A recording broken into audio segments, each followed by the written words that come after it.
Welcome to a Psalm for today, your reassuring voice that Jesus is Lord. I didn't know if I was going to make it to this live stream in time.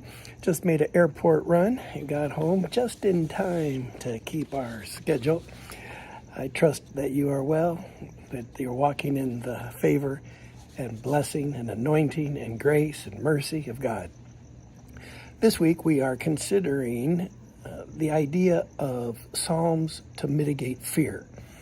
I was talking to John Molina, the National Director of Celebrate Recovery Inside. He mentioned that coming out of jail himself, the greatest obstacle was fear. I thought, I wonder how much fear has cost us. I wonder how much fear sets us back. I found Carl Albrecht kind of gave general guidelines, 5 kinds of fear: the fear of ceasing to exist or dying, extinction, mutilation, the fear of being physically harmed or hurt, the loss of autonomy, the fear of being restricted or trapped, 4, separation, the fear of rejection or abandonment, 5, humiliation, the fear of shame, embarrassment, or disapproval. Today I want to revisit the idea of the fear of shame. We talked about this yesterday, but I didn't have enough time to get to another aspect that I want to cover.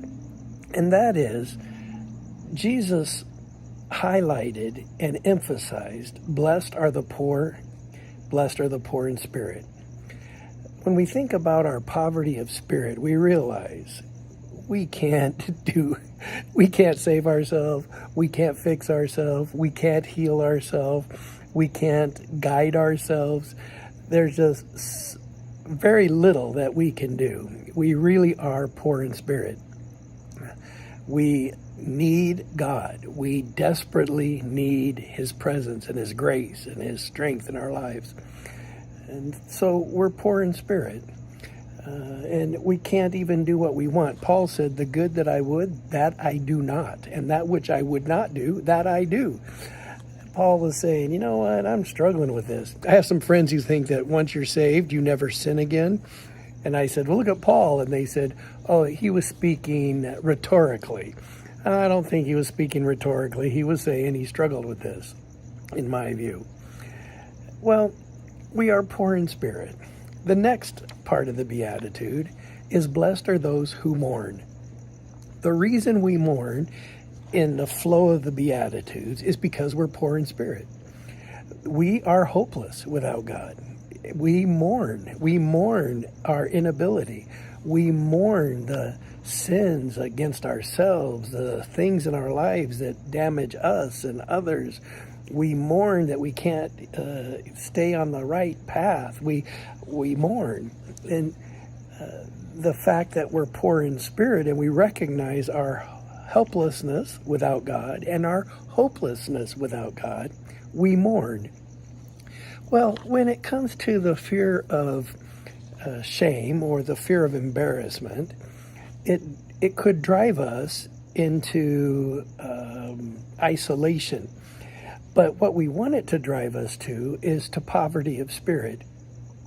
We want it to drive us to the idea of, God, without you, I can't navigate this. And I mourn the fact that I can't do what I want to do, and I do what I don't want to do. I mourn that fact.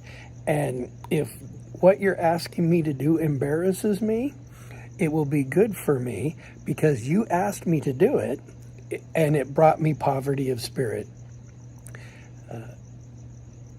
R.T. Kendall has mentioned that a person's finest hour is when they come to the place of realizing only God can do this. Your finest hour is when you come to the place of realizing only God can do this. So the idea of being afraid of humiliation or embarrassment or disapproval, it could be healthy for us. Now, there is a clinical side to this that goes too far, where we can get so wrapped up in embarrassment or disapproval that we actually don't love ourselves like we love our neighbor.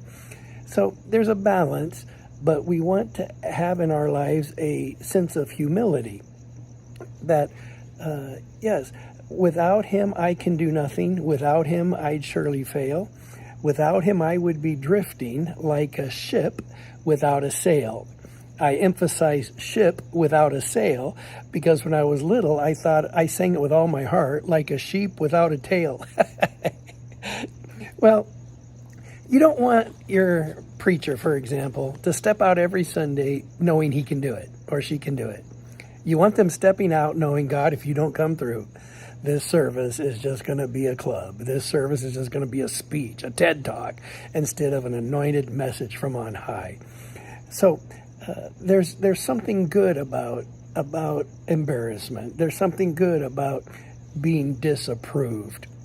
Yesterday we mentioned that it's okay when we are disapproved because of the cross.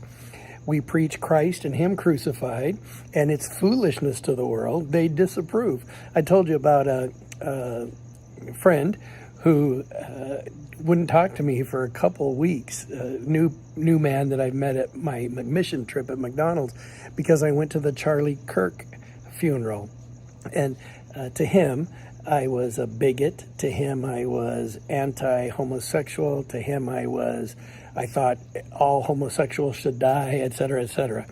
And I could feel a tiny bit of disapproval. I mean, he's not a close friend, and I don't have anything deeply invested in his view of me.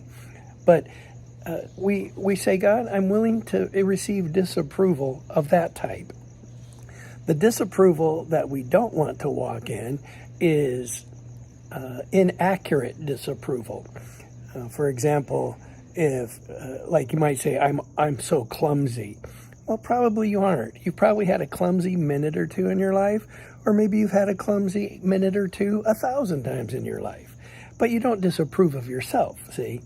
And so there's a healthy balance in here where we ask ourselves, is this call of God bringing me to greater poverty of spirit?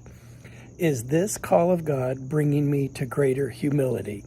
Is this call of God stretching me beyond my approval quotient, beyond my embarrassment quotient, beyond my fear of shame quotient?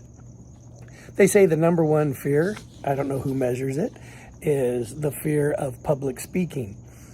Well, what can happen if you speak publicly? Really nothing bad can happen other than feelings. You can feel like you didn't do a good job. You can feel discredited. You can feel unappreciated. You have feelings. But we are learning with the Psalms that we can bring the fear of embarrassment and disapproval to God. And in doing so, we will see that we are poor in spirit, and we will then be able to please God by mourning our poverty of spirit. The Lord is my light and my salvation. Whom shall I fear? The Lord is the stronghold of my life. Of whom shall I be afraid? Here come the F-35s back every night at this time. Brothers and sisters, I am so thankful that the Lord is my light. That means that when you look into the dark, the Lord is the light there. When you are unable to rescue yourself, he is my salvation.